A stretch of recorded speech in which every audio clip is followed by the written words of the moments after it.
Muchas gracias a todos ustedes por su presencia en estas jornadas en las cuales la Facultad de Filosofía reflexiona sobre sus enseñanzas mirando al futuro y se plantea la reflexión sobre el plan de estudios de los nuevos títulos a que darán lugar sus actuales enseñanzas e incluso de los nuevos títulos que en un futuro la propia facultad podría incorporar. Paso la palabra al decano de la Facultad, Guillermo Redondo, al cual además por parte del rectorado le agradezco el esfuerzo que significa el conjunto de reflexiones que a lo largo de estos días nos van a ocupar intensamente. La verdad es que el tema de la reforma de planes de estudio o se toma en serio o es un mero barniz que no merece la pena el esfuerzo y las expectativas que despierta. Por eso, por parte del rectorado y por parte del decanato de la facultad, la idea es tomarlo en serio. Ahora hace falta que el resto de las instancias se lo tomen también auténticamente en serio con hondura. Bien, agradezco en principio al señor vicerrector de Reforma y Nuevas Enseñanzas su presencia en la facultad, también la de todos ustedes y, por supuesto, la de el querido amigo, el profesor, que hoy va a hablarnos del tema correspondiente a Filología Hispánica, el doctor Val.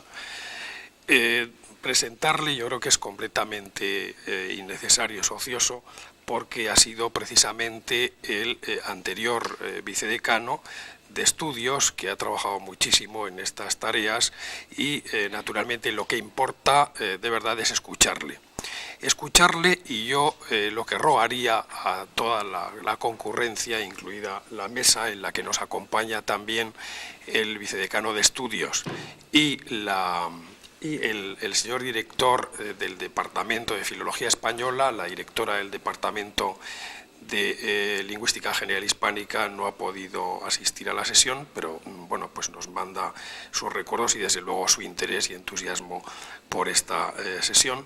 Lo que le rogaría sobre todo es que por favor intervenga, es decir, lo que nos interesa es que haya ideas, que haya sugerencias, que haya manifestaciones, sea a favor o en contra o del tipo que fueren, da absolutamente lo mismo, pero eso sí, nos interesa que haya ideas. Entonces, muchísimas gracias, digo, a todos y especialmente en este caso al doctor Val, que ha preparado un trabajo que va a exponernos ahora relacionado con la enseñanza de filología, de filología hispánica, la licenciatura en filología hispánica. Muchas gracias.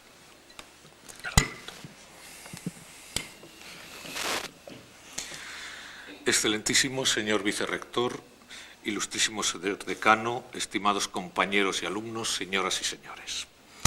Es justo que comience agradeciendo al señor decano de la facultad, que es también mi decano, el que me permita intervenir en estas sesiones sobre titulaciones de letras.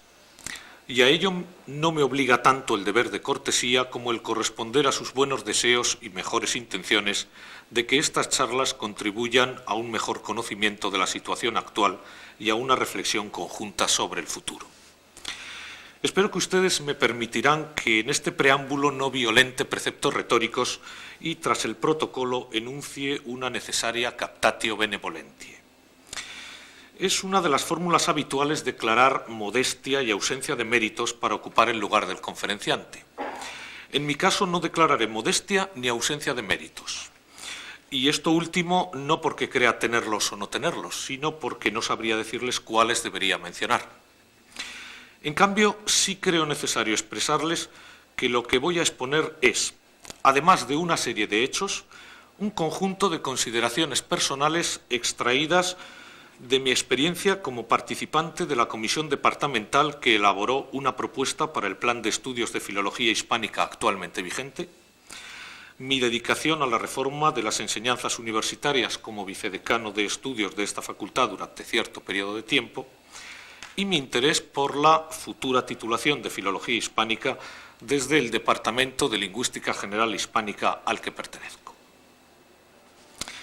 Desde 1944, año en que se produce la primera reforma de las enseñanzas universitarias de posguerra, tanto la infraestructura académica como la estructura y contenido de las titulaciones han sufrido notables variaciones.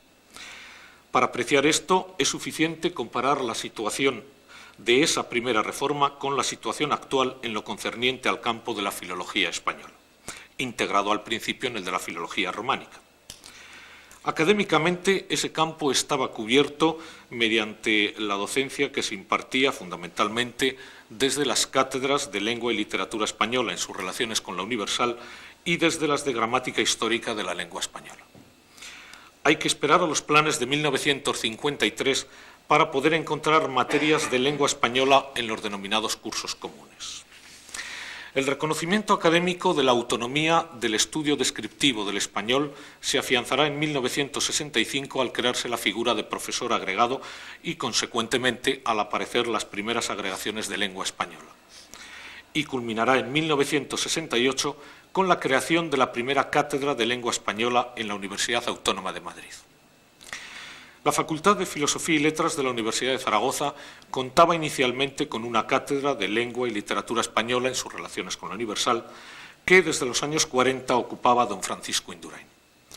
En ese momento, sus enseñanzas en el primer ciclo completaban con su dimensión filológica las materias de arte, filosofía, historia, geografía y lenguas clásicas que permitían a los estudiantes de la época licenciarse en Geografía e Historia, única especialidad existente. La creación primero de una cátedra de Gramática General y Crítica Literaria, a la que se incorporó don Félix Monje Casao en octubre de 1968, y simultáneamente una agregación de lengua española que ocupó en la misma fecha doña Carmen Bobes Naves. Y después, en 1969, de otra cátedra de Gramática Histórica de la Lengua Española, ocupada por don Tomás Buesson Oliver, conformaron la estructura académica sobre la que se perfiló el antecedente de la titulación de Filología Hispánica. Pero no fueron titulados en esa licenciatura los primeros que salieron de esta facultad. El plan de 1968, en la tradición de planes anteriores, hacía posible la licenciatura en Filología Románica. Y esa fue la titulación que se estableció en esta facultad de la Universidad de Zaragoza con el impulso de su decano entonces, don Ángel Canellas. Ese es el origen inmediato de los actuales estudios que conducen a la licenciatura en Filología Hispánica en esta facultad. La estructura del correspondiente plan de estudios era en buena medida distinta de la del actualmente vigente.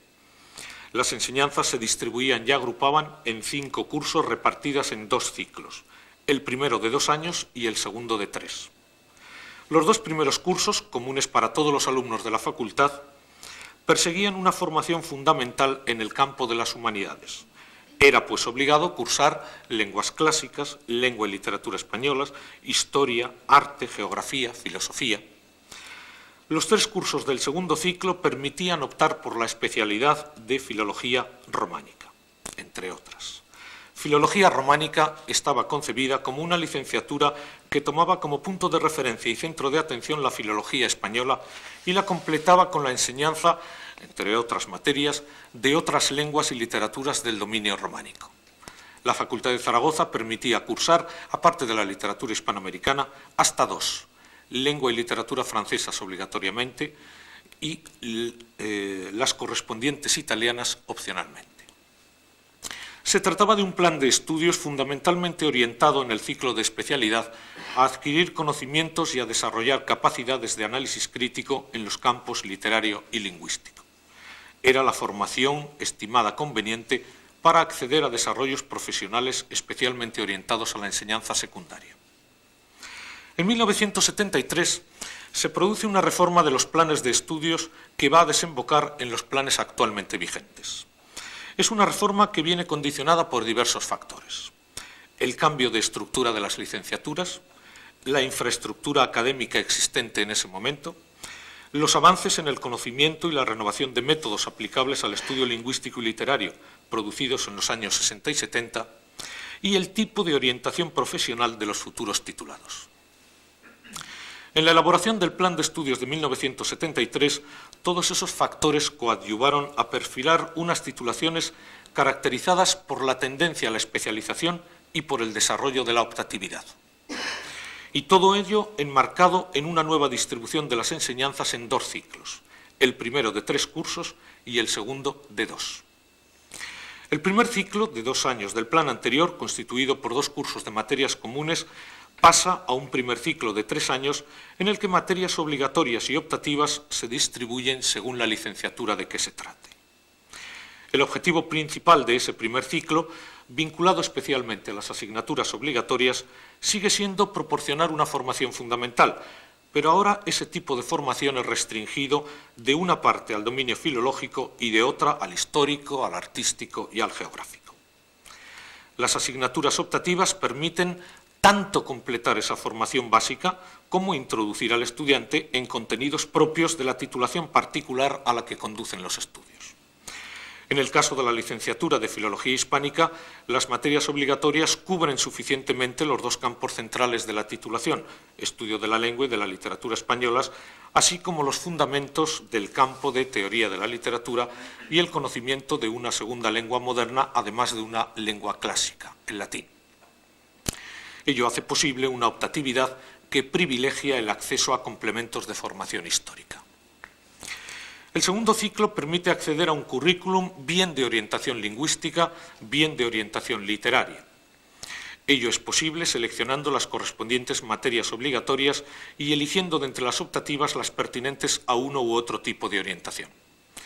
En buena parte, tal distinción de orientaciones viene determinada por la renovación de conocimientos y técnicas producidas sobre todo desde mediados de los años 60. Esto y la infraestructura académica existente hacen que la orientación literaria se establezca a partir del estudio de la historia, estructura e ideas de la literatura española, periodizada cronológicamente, y que la vertiente lingüística lo haga a partir del estudio de teorías y modelos lingüísticos y de la gramática histórica española. Ello no supone que la descripción del español y sus variedades estén ausentes del segundo ciclo. El reconocimiento de su importancia y la posibilidad de adquirir formación en esas materias dan lugar a asignaturas optativas como sociolingüística, dialectología hispánica y español de América.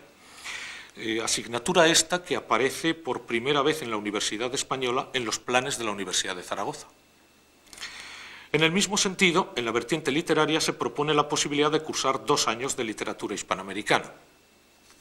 Hay asimismo una sensibilidad hacia el entorno sociocultural en el que esta universidad está inserta. Ello se manifiesta en la inclusión de materias como filología aragonesa y lengua y literatura catalanas. Como puede deducirse, tanto en el primero como en el segundo ciclos, se diseña un plan que reconoce como actividad privilegiada para los futuros licenciados la dedicación a la docencia en enseñanzas medias. Esta atención tiene incluso 2 consecuencias de distinta naturaleza. En primer lugar, el plan de estudios de esta universidad impone a los alumnos que, independientemente de la orientación elegida, seleccionen de entre las optativas una, al menos, que corresponda a una asignatura de las obligatorias de la otra orientación. En segundo lugar, el plan del 73 incluye 2 materias eminentemente prácticas que persiguen el objetivo de desarrollar técnicas para el análisis y comprensión de los textos. Se trata de las asignaturas referidas a los comentarios literario y lingüístico.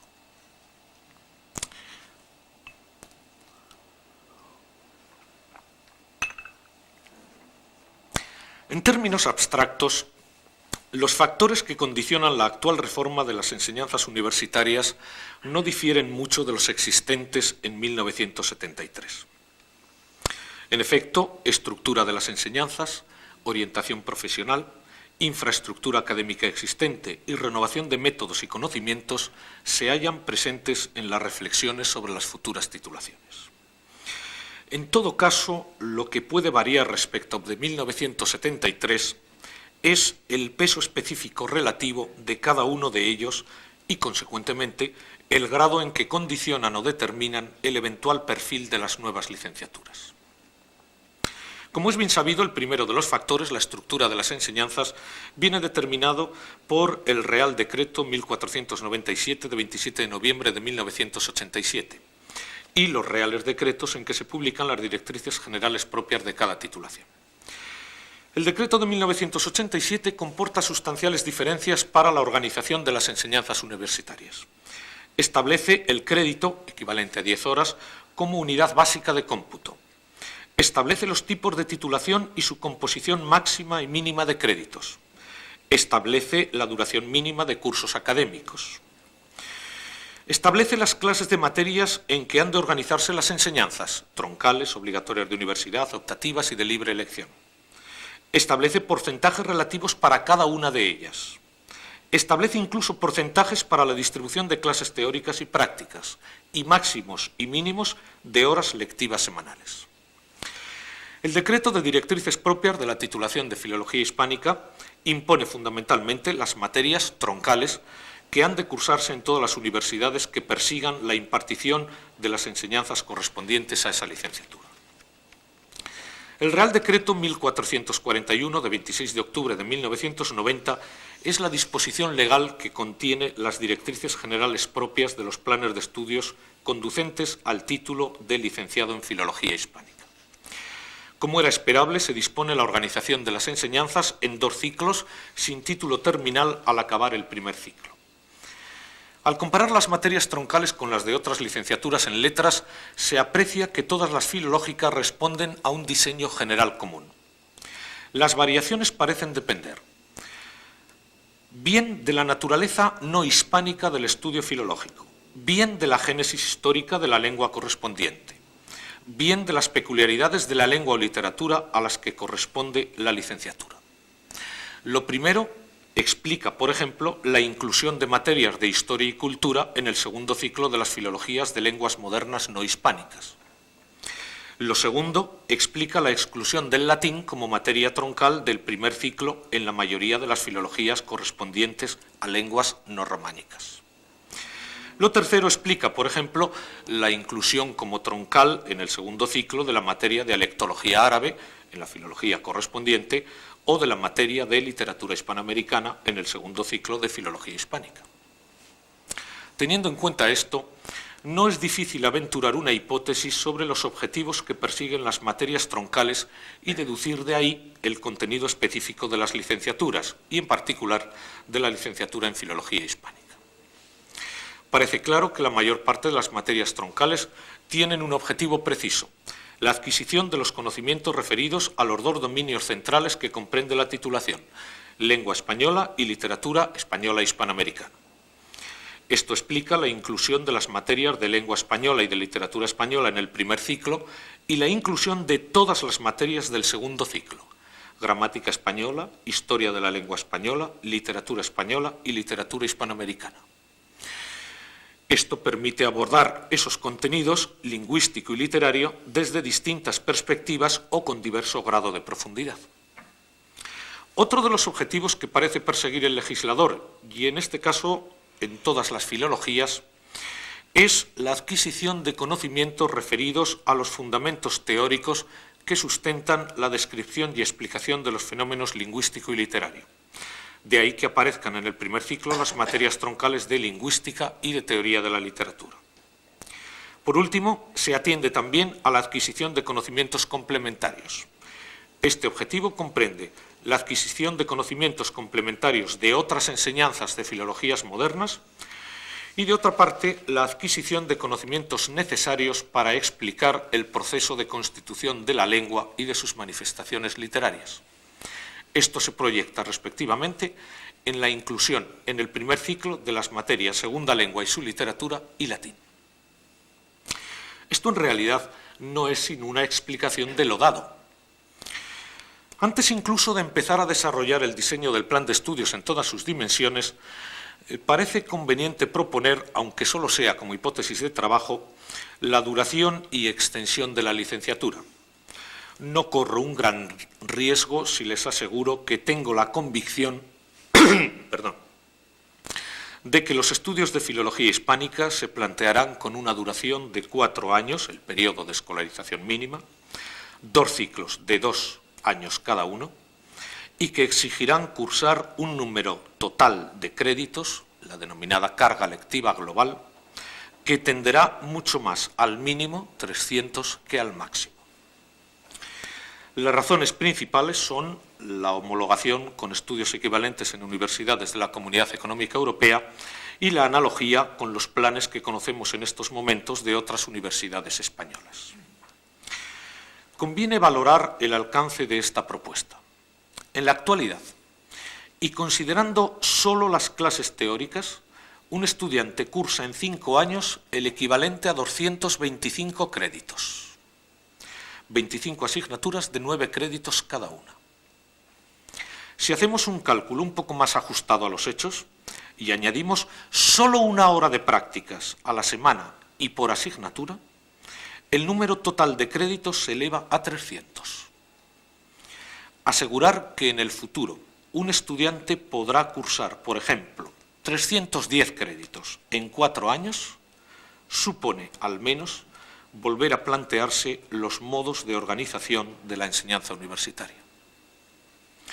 No es incongruente, por tanto, el énfasis puesto en la dimensión práctica de la docencia y las disposiciones legales sobre la distribución de créditos teóricos y prácticos. Y ello teniendo en cuenta que horas prácticas no son solo ni necesariamente las de asistencia a clase, sino también las empleadas en trabajos académicamente dirigidos, trabajos de campo, etc. Pero esto no constituye más que el mínimo necesario, no suficiente, en el que se ha de enmarcar la reforma de las enseñanzas. Para completarlo, creo que es necesario tener presentes y ponderar al menos los otros factores: orientación profesional, renovación de métodos y conocimientos e infraestructura académica existente. La orientación profesional de los titulados es un factor que en mayor o menor medida siempre ha sido tomado en consideración. Difícilmente la universidad podría ser ciega a la situación que deben afrontar sus licenciados sin que ello comporte atribuirle facultades de creación de empleo. En un momento en que las enseñanzas universitarias llegan a ser consideradas como una mercancía, valorada en función de los beneficios que puede proporcionar, titulaciones como muchas de las tradicionales, por no decir todas, de la Facultad de Filosofía y Letras, y en el caso que nos ocupa particularmente Filología Hispánica, gozan de escaso prestigio en el mercado de trabajo. Con todo, es un factor que no solo debe ser tenido en cuenta, creo, sino que es notablemente ponderado.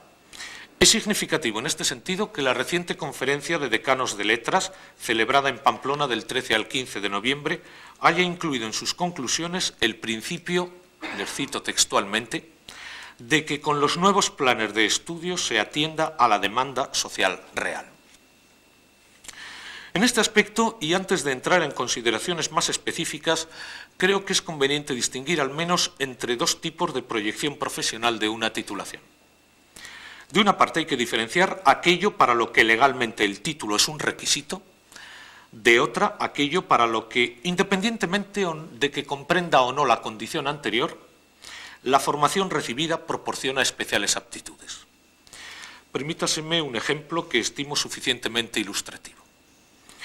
La licenciatura en Filología Hispánica aporta, en tanto que licenciatura, el requisito legal para acceder, por ejemplo, a los concursos al Cuerpo Superior de la Administración del Estado. Y el hecho de que sea esta u otra licenciatura no prejuzga necesariamente el que se vayan a desarrollar mejor o peor las correspondientes actividades profesionales. Esta misma licenciatura, por otro lado, proporciona una formación cualificada para poder desempeñar tareas docentes de las materias pertinentes. Más aún, consideraría ambos extremos como los polos de una gradación. Entre ambos hay un umbral en que esta titulación permite desarrollar diversas actividades. Por mi parte, voy a intentar centrarme solo en el segundo polo de la gradación, que creo merece especial atención.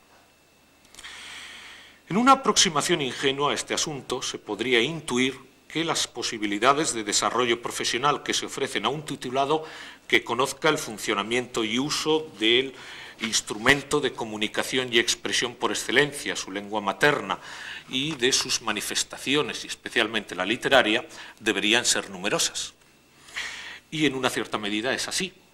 En efecto, cabe pensar que los estudios de filología hispánica permiten ya en algunos casos y podrían permitir una formación que hiciera posible que sus titulados pudieran desempeñar diversas actividades profesionales.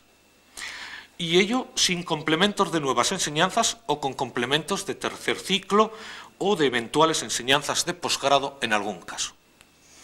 Es bien conocida su preparación para la docencia de lengua y literatura españolas en los niveles de enseñanzas medias, para la docencia del español como lengua extranjera.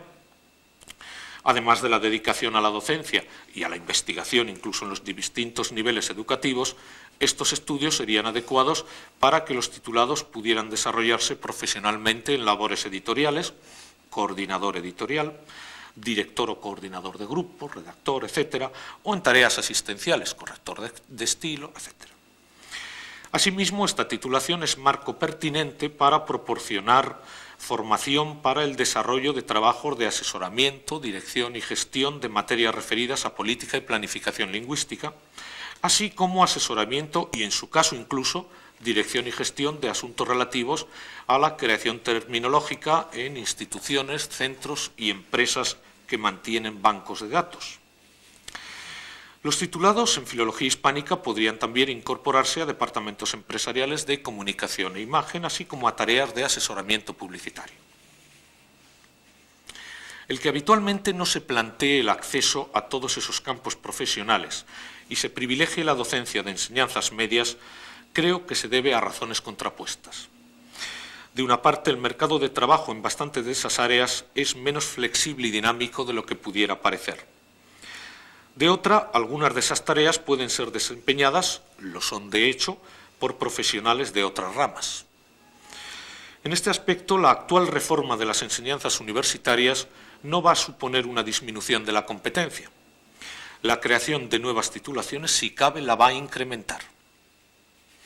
Con todo, creo que merece la pena volver a considerar la situación y examinar posibilidades que se ofrecen a los titulados. Ello permitiría proponer en el plan de estudios distintas especialidades que pueden dar lugar a diversos desarrollos profesionales, sin abandonar el carácter unitario de esta enseñanza y sin alejarse de los contenidos que le son propios y específicos. Sin ánimo de ser exhaustivo, por supuesto, y quede claro, creo que sería oportuno considerar las posibilidades de desarrollo que ofrecen los tres campos siguientes: la docencia de lengua y literatura en la enseñanza secundaria, la enseñanza del español como lengua extranjera, las denominadas industrias de la lengua. El primero de ellos es y ha sido objeto de especial atención en la preparación de los futuros licenciados, dado el proceso que ya está en marcha de reforma de las enseñanzas no universitarias. El plan de estudios de Filología Hispánica debería probablemente prever los aspectos novedosos de la materia lengua castellana y literatura.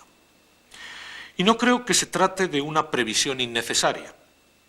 Si se considera, a modo de ejemplo, el diseño curricular base de esa materia en la educación secundaria, cabe apreciar que, junto a los contenidos de gramática y de literatura, se dedica una extensión equiparable a las dos anteriores al análisis del discurso oral y al análisis de las modalidades del discurso escrito. Esta apreciación, por ejemplo, debería, creo, tener su relevancia en el diseño del plan de estudios. Si se estima que debe haber correspondencia entre la formación universitaria y la actividad profesional posterior, sería bueno hacer posible que los alumnos pudieran adquirir conocimientos suficientes relativos a todos esos contenidos. La enseñanza del español como lengua extranjera ha sido un campo prácticamente inexistente en la formación universitaria española. Y ello es cuando menos sorprendente si se tiene en cuenta, primero, que nuestra lengua es, en cualquiera de sus sentidos, uno de los patrimonios más preciados que tenemos. Y, en segundo lugar, que la enseñanza de otras lenguas, como lenguas extranjeras, proporcionan modelos de notable calidad y experiencia. Por otro lado, es un campo en desarrollo en el que los titulados en Filología Hispánica pueden aplicar adecuadamente sus conocimientos. En este aspecto, es alentador que se privilegie esta titulación en las disposiciones legales. Así ocurre, por ejemplo, en la orden de 23 de agosto de 1991, por la que se regula la concesión de subvenciones a lectorados de español en el extranjero. Hay que pensar, además, que no solo cabe plantearse la actividad docente en lectorados. Fuera de ellos, hay también un mercado de trabajo que puede imaginarse creciente en instituciones públicas, escuelas oficiales de idiomas, desarrollo del Instituto Cervantes, y entidades privadas, entidades docentes y editoriales. Esta universidad tiene, por otra parte, gran tradición en ese tipo de docencia, y no se trata solo de los de mayor prestigio, los cursos de verano que la universidad organiza en Jaca, actualmente dirigidos por el doctor Jiménez Resano, sino también los cursos que durante el año académico primero radicaban en la Facultad de Filosofía y Letras y que ahora dependen del Servicio de Difusión de Lengua y Cultura Españolas para Extranjeros, a cargo de la doctora María Antonia Martín Zorraquino.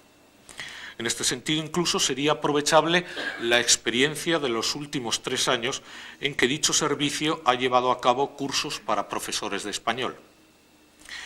Creo que sería un perfil curricular digno de ser seriamente considerado y que cabría perfectamente dentro de los contenidos de la licenciatura en Filología Hispánica. En él, los futuros titulados podrían tener la posibilidad de conocer, por ejemplo, problemas de adquisición y aprendizaje del español como lengua extranjera, formación sobre el diseño curricular y metodología aplicables a la enseñanza de una lengua extranjera, medios y técnicas empleados en este tipo de docencia, aparte, por supuesto, de los contenidos propios del análisis y comprensión de la lengua y de sus diversas modalidades, especialmente la literaria. El tercero de los campos que les he mencionado, el llamado de industrias de la lengua, aunque de más reciente creación que los otros dos, se está convirtiendo en uno de los de mayor futuro. Es un campo necesariamente multidisciplinar en el que se encuentran coordinados con frecuencia informáticos, matemáticos, físicos y lingüistas. En la actualidad, sus 3 dominios fundamentales, no únicos, son la traducción asistida por ordenador o automática, el reconocimiento de voz humana, y la síntesis de la señal de voz. La actual situación universitaria europea permite apreciar que el primero de esos dominios, la traducción asistida por ordenador, exige una infraestructura de especialistas muy cualificados y de equipamiento costoso y de difícil mantenimiento. En este sentido, modelos como los de los centros de Grenoble, Manchester y Saarbrücken son difíciles de seguir. Los otros 2 dominios, síntesis y reconocimiento de voz, constituyen sobre todo programas de centros de investigación, bien en universidades, bien en departamentos empresariales de I+D, bien en proyectos coordinados de ambos. En lugar de pensar en esos campos específicos, cabría plantearse una posibilidad más vaga en sus objetivos, una posibilidad que cabría enunciar como procesamiento del lenguaje natural. En mi opinión, los problemas que plantea el incorporar este tipo de estudio como posible perfil curricular son varios y de diversa naturaleza. La exigencia de profesorado de muy distintas áreas y especializado para impartir ese tipo de formación. La exigencia de equipamiento específico requerido por ese tipo de enseñanza. La exigencia de un importante número de créditos dedicado exclusivamente a materias correspondientes a ese perfil, tanto en el ciclo primero como en el segundo. La duda, por último, sobre el grado de congruencia de ese perfil con los contenidos propios de la titulación, tal como vienen formulados en las materias troncales. En todo caso, tal vez podría tomarse en consideración un camino intermedio. Se trataría de incluir en los planes de estudios de licenciatura materias de introducción y fundamentos de lingüística computacional, aduciendo ejemplos de la Universidad de Pisa. Podrían pensarse en asignaturas como gramática formal, lenguajes formales y autómatas, informática para lingüistas, lingüística estadística, etc.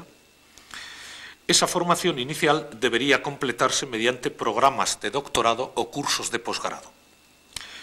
Con todo, esta posible organización debe ser objeto de una muy meditada reflexión. Adviértase, por ejemplo, que tiene una fuerte exigencia inicial, la articulación de los estudios más allá de la licenciatura. Sin ello no es posible. Más aún, en esta reflexión creo que debería tenerse presente la experiencia de centros que desarrollan investigación y proporcionan formación de este tipo, como el Laboratorio de Automática Documental y Lingüística del CNRS, París 7, o el Instituto de Lingüística Computacional en coordinación con el Departamento de Lingüística de la Universidad de Pisa.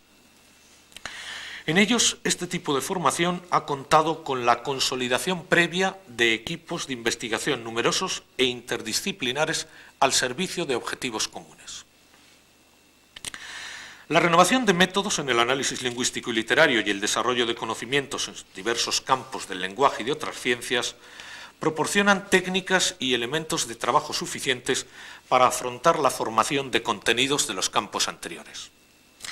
Otro asunto distinto es si la infraestructura académica existente es suficiente y capaz para ofrecer los posibles currículos, las posibles especializaciones.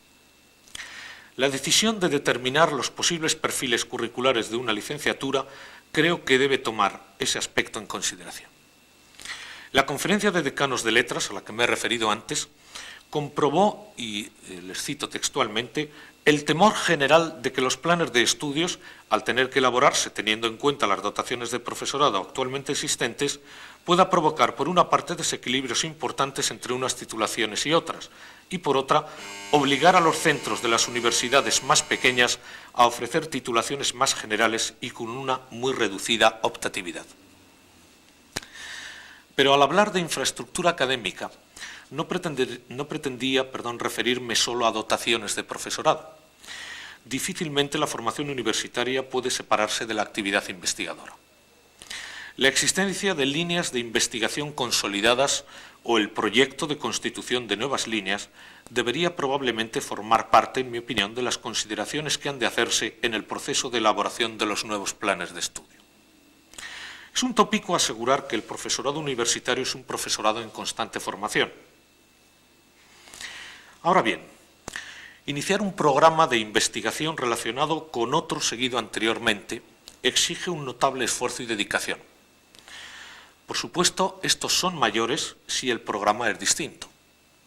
En mi opinión, la vocación y profesionalidad del universitario hacen que en muchos casos se acepte esa exigencia. Pero es difícil consolidar ese compromiso si no se atisba siquiera el reconocimiento y apoyo del esfuerzo que comporta. Este debería ser un paso previo para poder salvar la distancia que siempre separa lo deseable de lo posible. He comenzado enunciándoles las razones en que se fundamentaba esta charla. Todas ellas concernían a diversas experiencias personales. En este aspecto, la experiencia de un profesor involucrado en el proceso de reforma de las enseñanzas universitarias ocupa un lugar menor.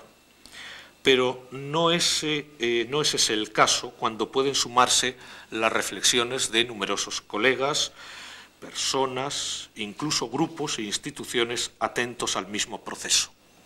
Cabe confiar en que el resultado será el mejor de los posibles. Y en todo caso, no será malo tener presente el aviso que los académicos del 18 enunciaron al comienzo del prólogo del Diccionario de Autoridades. El tiempo advierte mucho y la experiencia es antorcha, que luce siempre, pero alumbra tarde. Muchas gracias.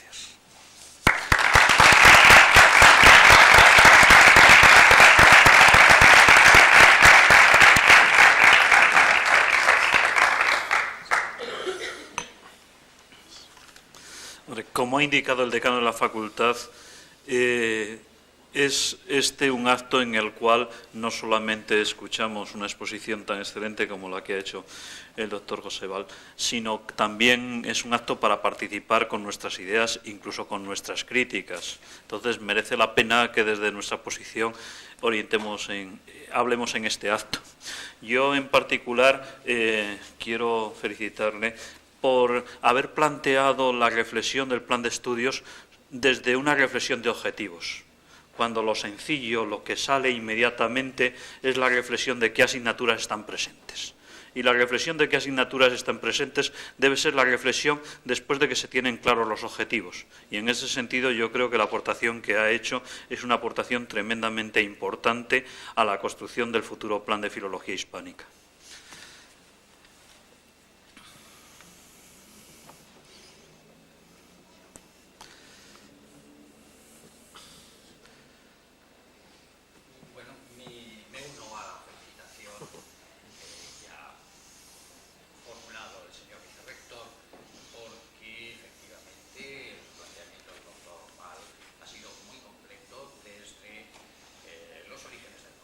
Y quería yo, brevísimamente,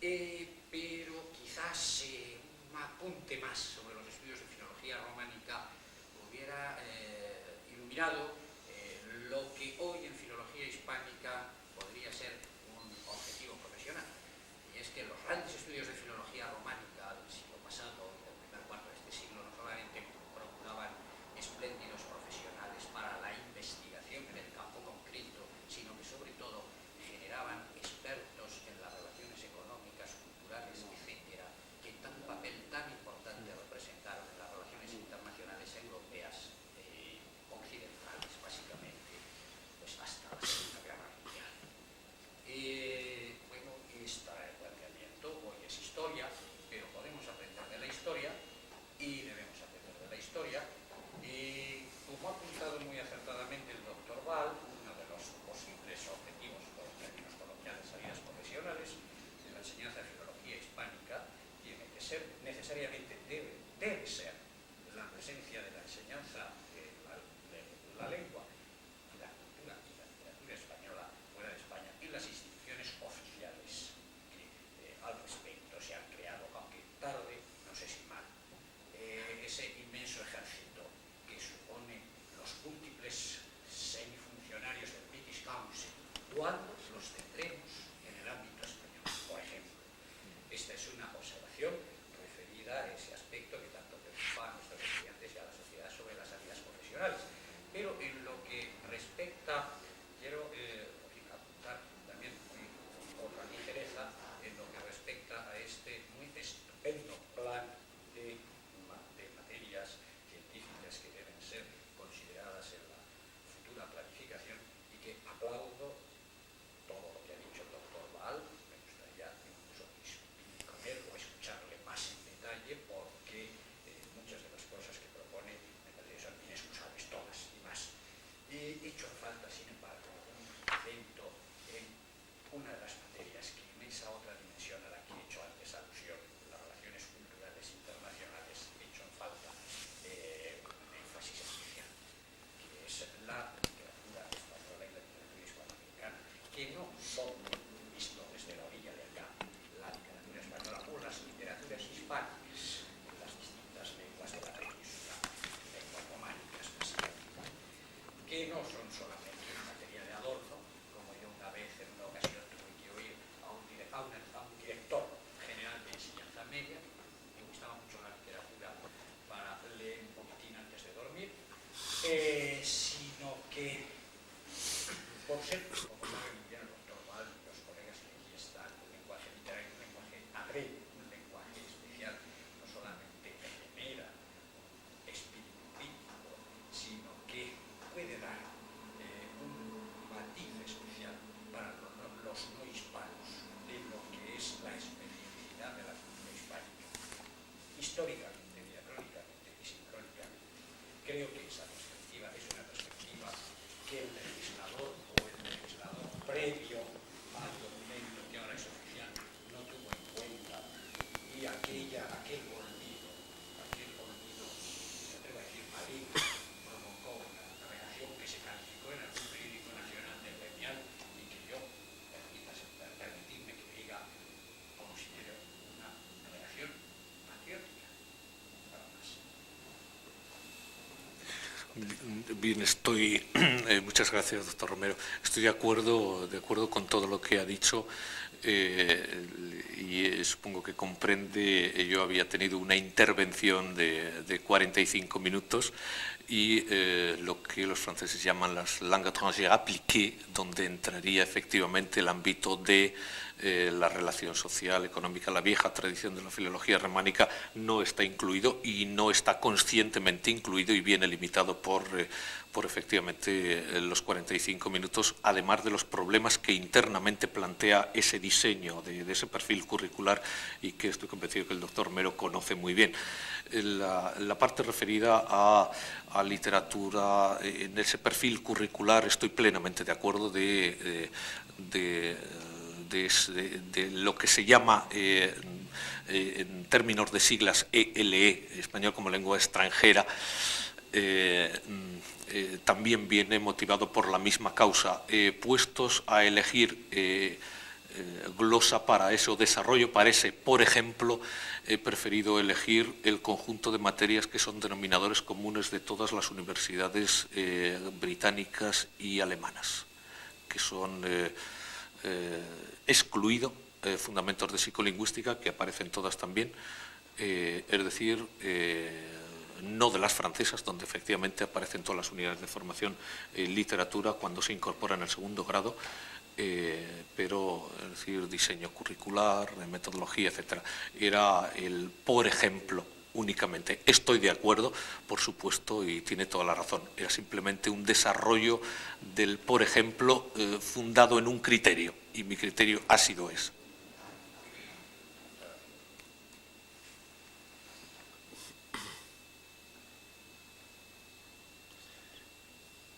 Ale, ánimo, ánimo.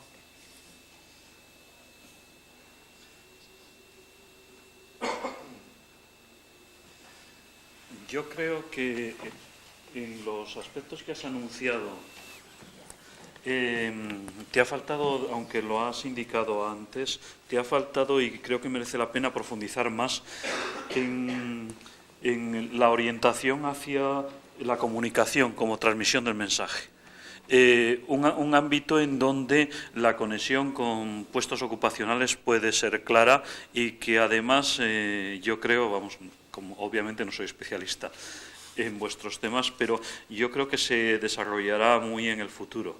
Entonces, en ese sentido, una vertiente opcional de formación en lo que entiendo que puede ser sociología de la comunicación, creo que es positiva. Y yo la he vivido incluso a nivel de diseños técnicos y a nivel incluso de gestión empresarial en los contactos que he tenido con industria. Las limitaciones de comunicación de ideas para ir transmitiendo lo que se desea desde un ámbito a que lo entienda otro ámbito distinto, tanto al nivel de una estructura de mando como a nivel de un determinado diseño. Y una cosa que a medida que el lenguaje se va haciendo más complejo, yo creo que cada vez será mayor. Y en ese sentido, a mí me ha gustado mucho que aludieras al tema de industrias de la lengua y a los aspectos concretos que has planteado, porque a veces no nos damos cuenta de que nuestro mundo está cambiando con una rapidez tremenda.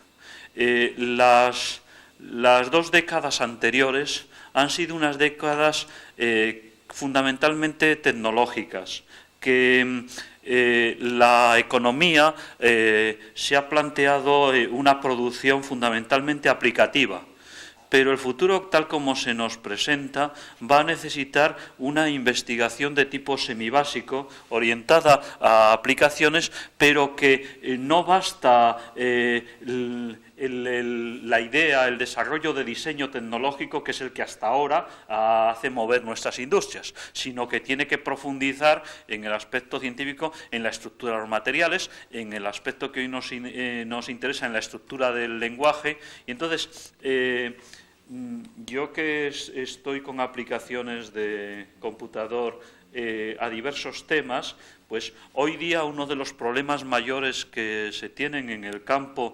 de la relación hombre-máquina es el débil conocimiento de la estructura del lenguaje a nivel de qué es el lenguaje, qué significan esos signos, cómo se traducen físicamente, para llegar a que algo mecánico los pueda procesar.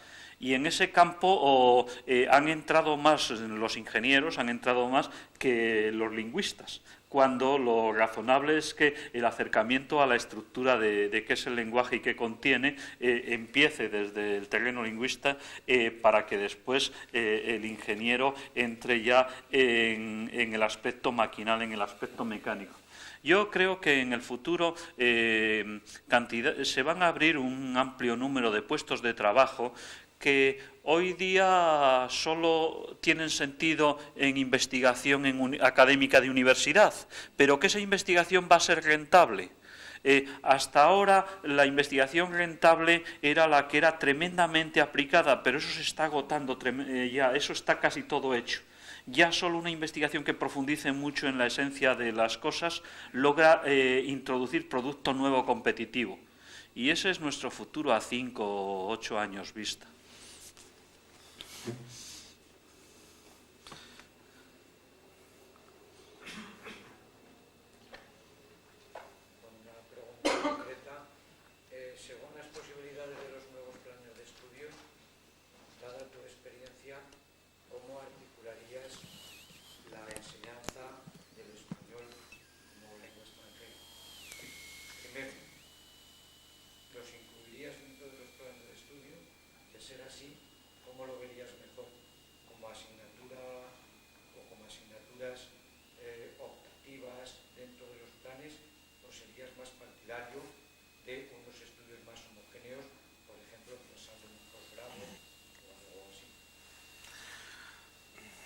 Vamos a ver. Sí, permite todas las posibilidades. Los modelos más próximos y desarrollados ofrecen también todas las posibilidades. En las universidades francesas, las que optan por ese tipo de formación del francés como lengua extranjera, está incluido en el segundo ciclo. A partir de materias optativas, universidades británicas incluyen también especializaciones dentro de la licenciatura, incluso, por ejemplo, Edimburgo, separando incluso lo que es enseñanza de inglés como lengua extranjera, EFL, de lo que llaman los programas CORE, asistencia, Computer Assisted Language Learning, aprendizaje, enseñanza de ordenadores, de lenguas asistida por ordenador. En las universidades alemanas existen la mezcla de las dos.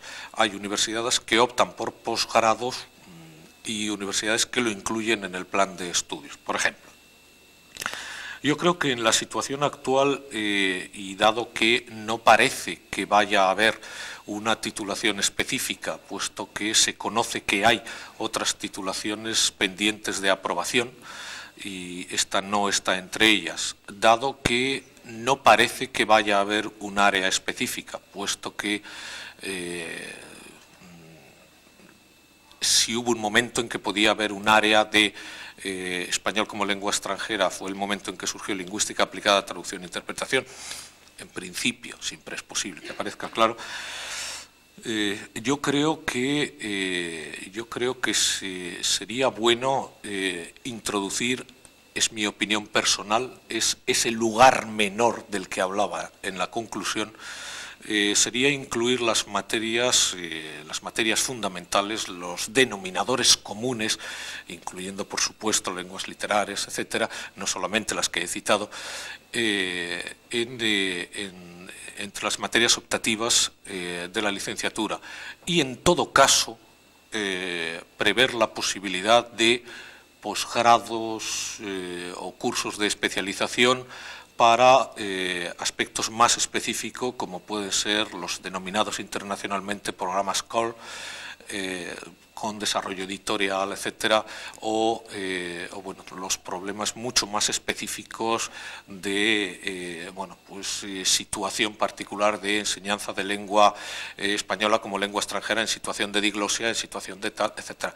Es decir, pues digamos el desarrollo más de aspectos de de enseñanza asistida por ordenador, de problemas específicos de psicolingüística, de sociolingüística, de introducción de las materias llamadas en los programas europeos de enseñanza de lengua como lengua extranjera, culturales, sin peyorativo, naturalmente, es decir, la lengua, la literatura, fundamentalmente.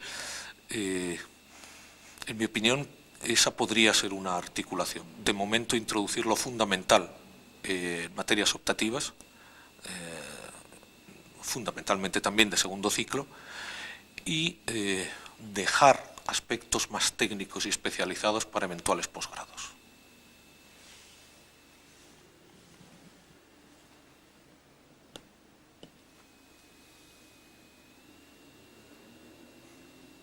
Pregunto otra vez, ¿y los programas de filología hispánica debe dar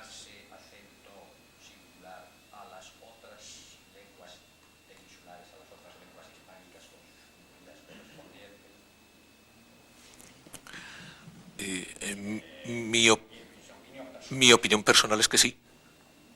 Mi opinión personal es que sí. Es decir, sin ningún tipo de restricciones, sí.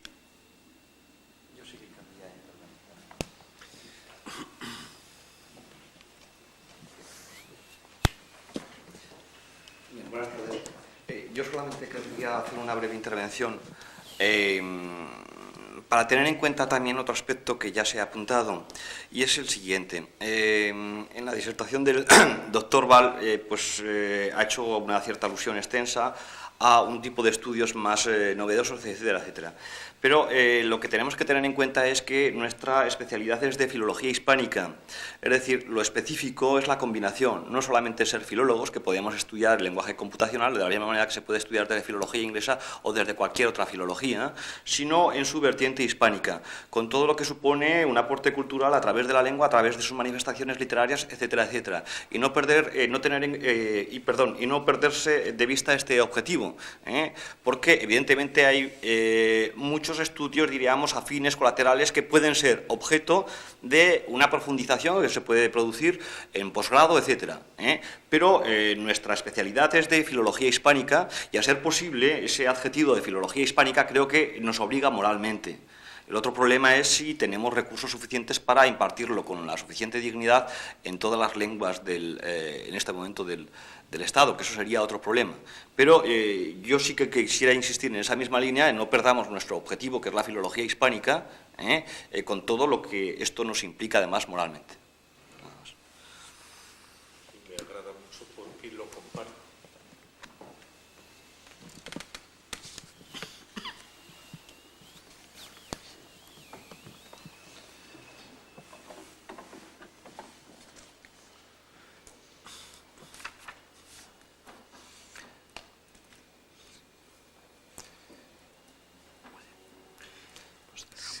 Los estudiantes no tienen ningún problema ni ninguna cuestión que aclarar.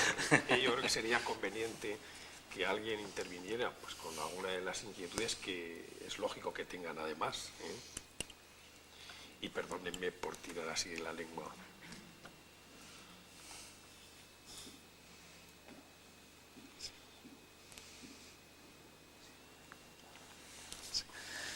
Bueno, como ya no hay más intervenciones, si acaso vamos a cerrar el acto. Yo sí que quisiera a los estudiantes que hoy habéis hecho el esfuerzo de venir,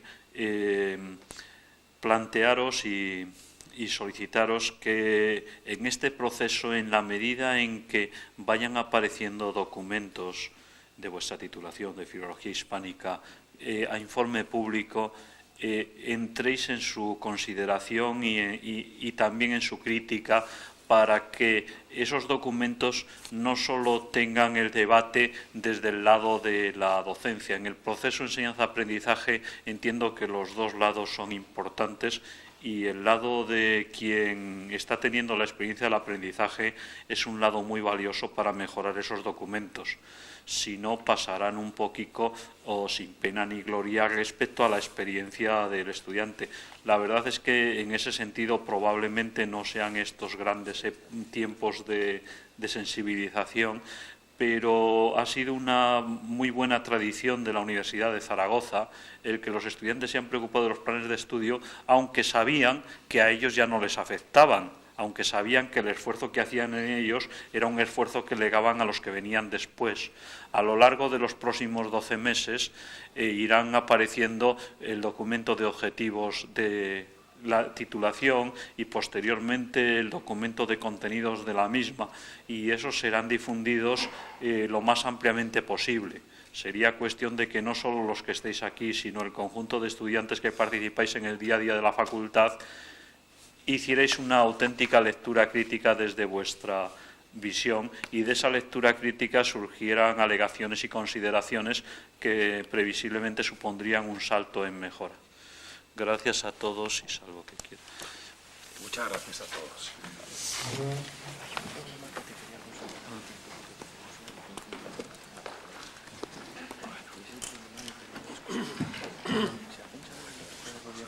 Las facultades que puede plantear la diferencia entre Un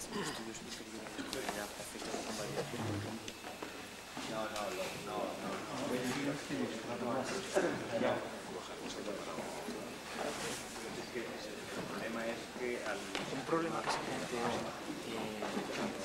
en la reflexión que hicimos nosotros en la facultad.